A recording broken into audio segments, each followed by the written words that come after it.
I want to go to Hal Lambert right now. Of course, a former Ron DeSantis donor, Point Bridge Capital founder and CEO, very rich guy. And now, of course, he's being wined and dined at Mar-a-Lago and could be doing the same for one Donald J. Trump. Hal, good to have you. What was the Mar-a-Lago thing about?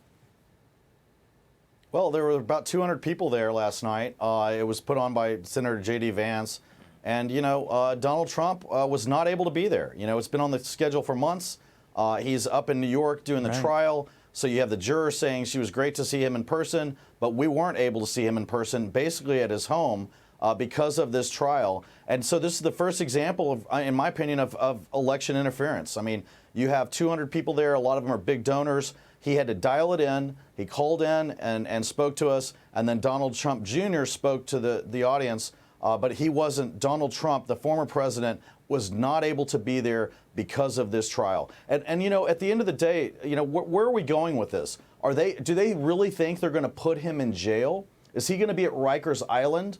Where are we headed as a country with this trial? I think it's a scam. I think it's election interference, and it's already interfering. We're 2 days into it, and he couldn't attend a big event that had been on the schedule for months at his home in Florida. A few months ago, you wouldn't have cared less about that, right? You were supporting Ron DeSantis, and you were mentioning all these trials he would be facing, and that's why he shouldn't be the nominee. And now, all of a sudden, you're down in Mar-a-Lago, you're having all the fancy schmancy stuff with all these rich guys. What happened to you? Well, look, I mean, as we've talked about, Neil, it's a binary choice, and we could be stuck with Joe Biden again, and we can't have that. And so, well, what did the former president say when he called in? Did he mention you in particular? Like, hey, Hal, nice to see you back. What happened? No. He did not at all. I doubt he even knew I was there. But I would say this: he talked to the audience. He knew you were there. He has a list. He talked to the group and he said, look, he talked about this trial. He talked about what's going on in the country and what the problems are. And so, Hal, you're all in on him right now. I keep jumping. I'm sorry for that, but you're all in on him and with him. You'll donate to him. I'm going to have Charlie Gasparino here on a second. He said that it's really the whole court thing and everything else has kind of galvanized a lot of the money base of the party. I'm just wondering, is that what galvanized you? It could have been, just the fact all he's dealing with. It could be just, how he has been trying to campaign through all of this. What is it that's got you guys united?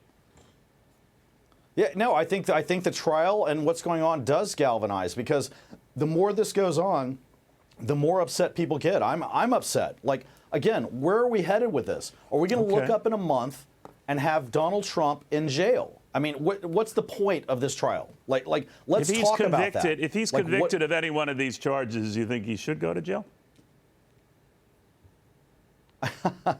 No, actually, I don't. I mean, these charges are a joke, actually. I mean, we've already had this. John Edwards, who ran for president in 2008, had a similar trial where he had paid off, his mistress. Right. Well aware. He had a similar trial. It was all thrown out, and nothing happened. The government basically said there was no crime in this, and that was actually a different situation where it was actually worse. So a conviction in this case, that wouldn't change your mind. It would be unfair. The trial's unfair. A conviction would be unfair. So don't go to jail.